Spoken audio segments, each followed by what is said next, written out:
The envelope slid across the table like a blade. White, heavy, intentional. Our anniversary dinner was still warm between us, steam rising from plates she hadn't touched. Candlelight trembled in her wine glass. She didn't look nervous. She looked entertained. She smirked, not smiled, smirked. I decided I deserved someone better than you. Her voice was light, practiced, as if she'd rehearsed it in the mirror while tying her hair, while choosing the red dress she knew I liked. Divorce papers. My name was already printed. I didn't look at them right away. I looked at her hands instead. No wedding ring. She'd stopped wearing it weeks ago, said it irritated her skin, a lie so small it almost impressed me. The room felt quieter than it should have been, like the walls were listening. I raised my eyes to hers. Finally. That was the word that surfaced. Not anger, not pain, relief. Because this moment, the cruelty, the arrogance, was late. Weeks late. Maybe months. I exhaled slowly, the way you do before signing something important. Your cheating got old, I said. Where do I sign? Her smirk collapsed, just for a second. That second was everything. She froze like I'd slapped her with a truth she didn't recognize as public knowledge. "What are you talking about?" she asked. I didn't answer. I flipped the papers open. The language was clinical. Asset division, no fault clauses, clean words meant to erase years like they were accounting errors. She watched my face, searching for the reaction she'd expected, begging, confusion, rage. She didn't find it. The truth is, betrayal doesn't always announce itself with lipstick stains or midnight calls. Sometimes it arrives softly, a phone turned face down, a password changed for no reason, a sudden obsession with privacy disguised as independence. She'd started showering immediately after coming home, always work stress. She laughed more, just not with me. Her eyes stayed glued to her phone, glowing with something I was no longer invited into. I told myself stories, temporary distance, marriage fatigue, lies I fed myself because they were easier to digest, until the night I saw a name flash across her screen while she slept. Evan. No emoji, no last name, just familiarity.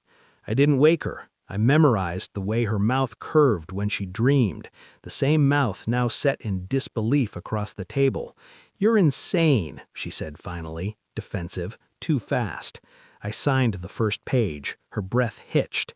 I didn't confront her when I knew. I observed. That's what she never understood about me. I don't react. I calculate. I pulled phone records during lunch breaks, late-night calls, consistent gaps. Patterns are honest. People aren't.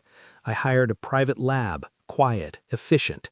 They didn't ask questions when I submitted the sample from her car, wine glass, lip marks still fresh, not mine.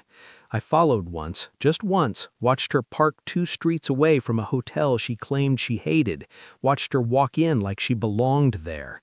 I didn't follow inside. I didn't need to. At home, I smiled. I asked about her day. I played the role of the man she thought she'd already beaten. Inside, something sharpened. Every detail became a note in a ledger she didn't know I was keeping. I learned his schedule, his address, his wife's name. Yes, wife. That part surprised even me. I waited, because timing matters, and tonight, our anniversary, she handed me the ending she thought she controlled. I slid my phone across the table, unlocked, open to an email thread, hotel confirmations, photos, messages she never bothered deleting because she believed I was blind. Then the final attachment, a lab report. She stared at it, confused, until recognition dawned. Her face drained. "You tested me?" she whispered. "No," I said calmly. "I verified you." Silence crashed between us. Her mouth opened, closed. Tears threatened but didn't fall. She wasn't sad yet. She was exposed. "You were going to leave me thinking I was the problem," I continued, "that I wasn't enough." Her hands trembled. "I was bored," she said weakly. "I didn't mean—" I stood up. She flinched. I didn't touch her. "I already forwarded everything," I said, "to Evan's wife and his firm." Her breath shattered. "You wouldn't." "I did, yesterday." She slid out of her chair, knees hitting the floor, reached for me like gravity had reversed. I stepped back. This dinner, I added, was never about saving us.